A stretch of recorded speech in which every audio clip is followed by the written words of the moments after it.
Speaking of the situation in Russia, do you see in the short run a future for civil society in Russia despite the pressures and the change of law and regulation that has been brought to bear?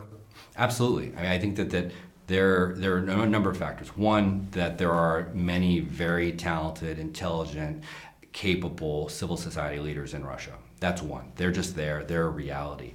They are creative, and they will continue to find creative ways to challenge the regime.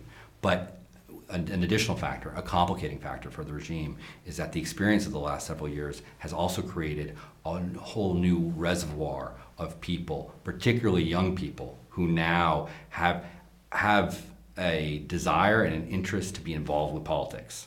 The apathy of the Russian people and their politics is a myth that has been exposed.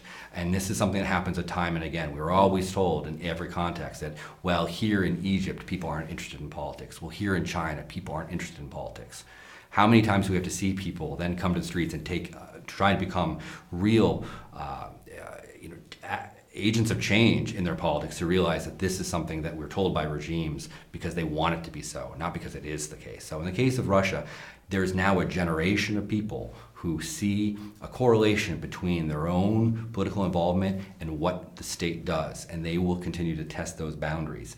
And it's also important to note that many of the people that took part in the protests that have occurred in Russia in the last year or two were young people. These were the same people who Putin usually polled best with. His popularity was greatest with 20-somethings who didn't remember this earlier time and wanted to return to a place where Russia was a large and important player in the international system. They had a nostalgia for a period that they hadn't even lived in. Now, his numbers among that same segment of the population are nothing approaching that. And these are the same type of young people who are most likely to come up with new and innovative ways to challenge the regime. So the long-term prospects for Putin, I think, are far worse than they were at any time in the last decade.